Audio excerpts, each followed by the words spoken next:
Welcome बच्चों। काफी time के बाद एक बार फिर से हम आपके सामने हाजिर हुए हैं। तो मैंने जहां पर ये टॉपिक खत्म किए हुए थे, आज हम वहीं से स्टार्ट करेंगे। आज का हमारा टॉपिक होगा यूनिफॉर्म सर्कुलर मोशन। जी हाँ, यूनिफॉर्म सर्कुलर मोशन। यहां पर आपके दिमाग में बहुत सारे सवाल पैदा होंगे कि यूनिफॉर्म सर्कुलर मोशन हम किस चीज को कहते हैं और क्यों स्टडी करते हैं, या हम ऐसे ही कहेंगे कोई भी ऑब्जेक्ट या कोई भी बॉडी सर्कुलर पाथ में मूव तो कर रही है, लेकिन उसकी हम वेलोसिटी या उसकी स्पीड कांस्टेंट क्यों लेते हैं। जी हाँ, यहां पर मैंने इसकी डेफिनेशन ऑलरेडी मेंशन की हुई है। It is a specific type of motion. इसको हम एक स्पेसिफिक टाइप ऑफ मोशन कहते हैं in which an object travels in a circular radius और सर्किल विथ कांस्टेंट स्पीड। कोई भी ऑब्जेक्ट हम यहां पर लेते हैं। अब ये कोई भी एक सर्कुलर ट्रैक है, कोई भी सर्कुलर पाथ है, और इस पाथ में यहां से यहां तक हम लेते हैं इसका रेडियस। मतलब ऐसे हम बचपन में कुछ चीजें लेते थे और उन चीजों को या हम एक कोई भी धागा या कोई एक शॉपर वगैरह भी लेते थे, उसको हम फाड़ कर उसका एक रेडियस बना लेते थे। उसके रेडियस के एंड में यहाँ पर कोई भी हम एक छोटा सा पत्थर टाइप कर लेते थे। अब इस छोटे पत्थर को जब हम फोर्स लगाते थे तो फोर्स लगाने के बाद ये पत्थर चाहता था कि मैं बाहर निकल जाऊं। ये इस तरह से क्यों होता था? क्यों? क्योंकि हम इस पत्थर पर एक एक्सटर्नल फोर्स लगाते थे, और जैसे ही इस पत्थर पर फोर्स लगती थी तो वो पत्थर एक्सर्ट करता था एक फोर्स आउटवर्ड की तरफ। लेकिन ये पत्थर आउटवर्ड जाने के बजाय सेंटर की तरफ एक खींचा हुआ फील करता था कि कोई ऐसी चीज है जो इस पत्थर को बाहर जाने नहीं दे रही है। ये कौन सी फोर्स होती है? इस फोर्स को हम नाम देते हैं सेंट्रीपिटल फोर्स। जी हाँ, यहां पर सर्कुलर मोशन में हम सेंट्रीपिटल फोर्स के बारे में भी पढ़ते हैं और उसके साथ साथ हम सेंट्रीफ्यूगल फोर्स के भी बारे में पढ़ते हैं। और एक स्पेशल टाइप ऑफ फोर्स होती है, क्योंकि पत्थर अपने सेंटर की तरफ खींचा हुआ फील करता है, वो इस तरह से पत्थर बेंट होता है। यहाँ पे देखो इसका रास्ता जो है ना वो बेंट हो रहा है, और जब ये यहाँ पर इस पॉइंट पर पहुंचता है ये अब फिर से आउटवर्ड जाने की कोशिश करता है, लेकिन ये बाहर नहीं जा सकता क्योंकि इसको सेंटर अपने तरफ क्या कर रहा होता है? खींच रहा होता है। यहां पर सेंटर जो है ना वो हम अपनी उंगलियां लेते हैं। हम इस उंगलियों पर इस तरह से किसी भी चीज को यूं रोटेट करवाएंगे, ऑब्जेक्ट फील करेगा मैं बाहर चला जाऊं, लेकिन उस पत्थर पर एक फोर्स लगती है जो उस पत्थर को बाहर जाने के बजाय उसे अपने तरफ खींचती रहती है। उन चीजों के बारे में हम इस यूनिफॉर्म सर्कुलर मोशन में हम स्टडी करते हैं। यहां पर यूनिफॉर्म का मतलब होता है कांस्टेंट और सेम। सर्कुलर मोशन का मतलब होता है कोई भी चीज एक सर्कुलर पाथ में मूव कर रही है। यहां पर हम बहुत सारे एग्जांपल देखते हैं। जैसे हम कहते हैं कि भाई हम एक बचपन में जब हम क्या करते थे कि हम एक भरी हुई बाल्टी लेते थे पानी से, उस पानी को हम यूं इस तरह से मूव करवाते थे। अब जैसे ही हम पानी को मूव करवाते थे तो during motion of that bucket, वो जो बकेट होती थी या उसमें जो पानी होता था उसका जो वेट था उसका वर्टिकली डाउनवर्ड था। फर्स्ट करें अब इस जगह पर वो बाल्टी आ गई है, तो इस तरह से उस पानी का जो वेट है वो क्या फील कर रहा है? डाउनवर्ड फील कर रहा होता है।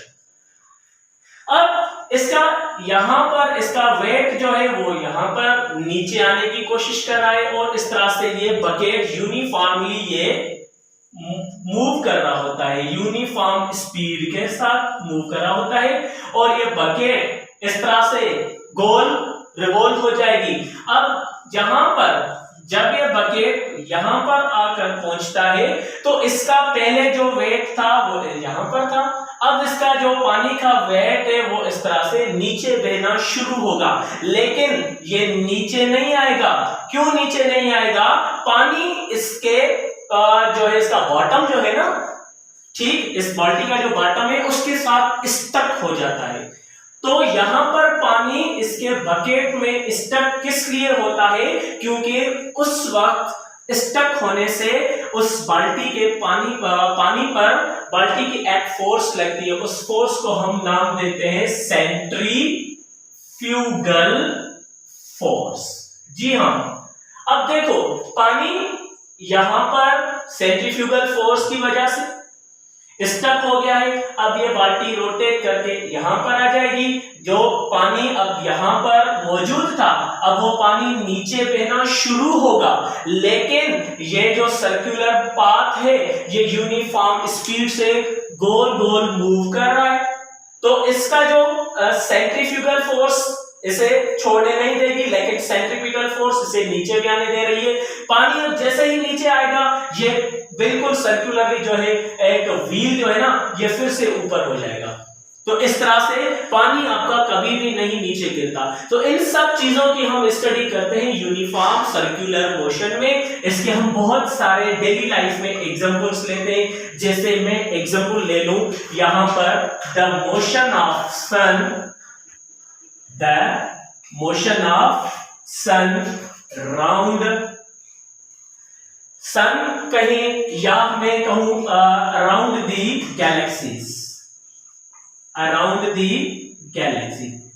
जी हां, हमें तो यह पता है कि यहां पर जो सन है ना वो मूव नहीं करता, सिर्फ हमारी जमीन सूरज के इर्द गिर्द क्या कर रही होती है, वो गोल मूव कर रही होती है। लेकिन हर एक चीज मोशन में होती है, ये तो आप लोगों को पहले भी पता है। कुछ भी रेस्ट में नहीं होता, हर एक चीज मूव कर रही होती है। तो यहां पर सन जो है ना वो कंप्लीटली हमारी जितनी भी गैलेक्सीज हैं उन सारी गैलेक्सीज के चौधारी इर्द गिर्द या उसके बिल्कुल सर्कुलर ट्रैक में मूव कर रही होती है। और इसके साथ मैं एक और एग्जांपल ले लूं, the motion of earth round the कहां पर सन। हमारी जमीन सन के बिल्कुल इर्द गिर्द मूव करती है और इस तरह से मून जो है ना वो रिवॉल्व करता है बिल्कुल अर्थ के तरफ। बहुत सारे हम डेली लाइफ में एग्जांपल्स लेते हैं। यूनिफॉर्म सर्कुलर मोशन में हम इन चीजों को स्टडी करते हैं। तो इस तरह से सबसे पहले हम बात करते हैं सेंट्रीपिटल एक्सीलरेशन की। सेंट्रीपिटल एक्सीलरेशन, सेंट्रीपिटल एक्सीलरेशन किसको कहते हैं? What is centripetal acceleration? सबसे पहले तो हम बात करते हैं सेंट्रीपिटल की। जो सेंट्रीपिटल वर्ड है वो basically Greek word. Centripetal is a Greek word which means center seeking, which means center seeking।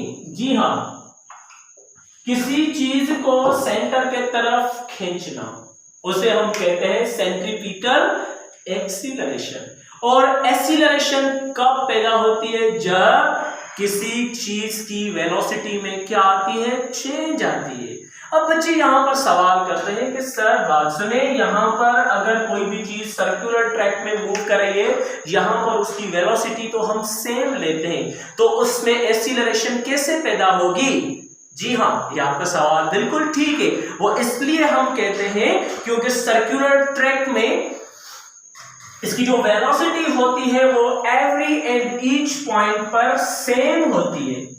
हर एक पॉइंट पर इसकी वेलोसिटी सेम होती है, लेकिन इसकी डायरेक्शन जो है वो क्या हो जाती है? वो चेंज हो जाती है। और हमें ये भी पता है the acceleration can be produced by changing its magnitude of velocity or by changing its direction or by changing in both velocity as well as its direction।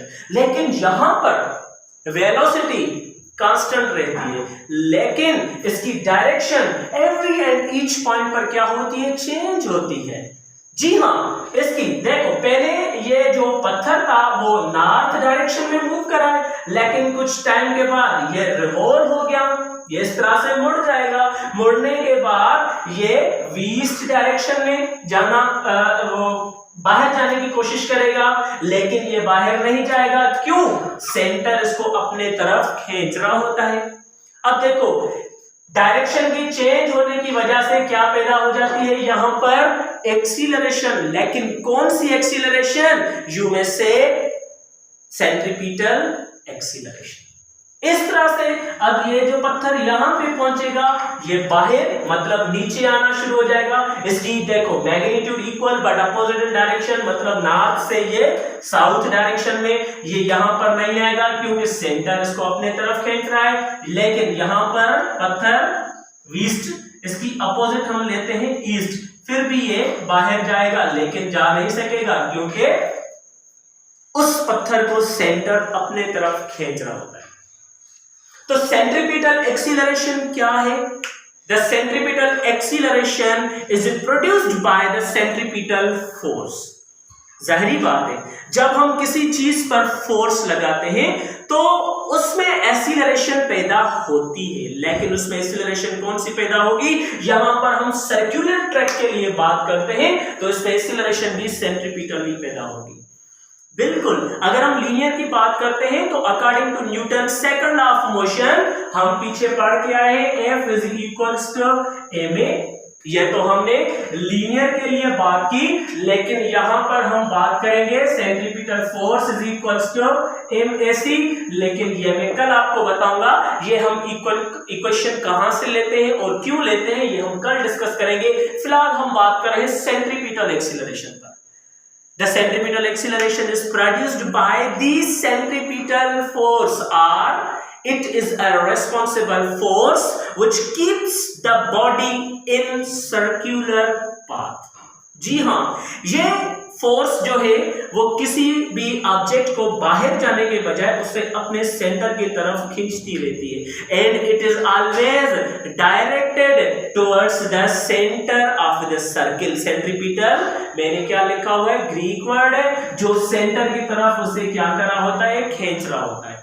अब मैथमेटिकली हम इसका फार्मूला कैसे लेंगे? Centripetal acceleration is equals to v square by r लेते हैं।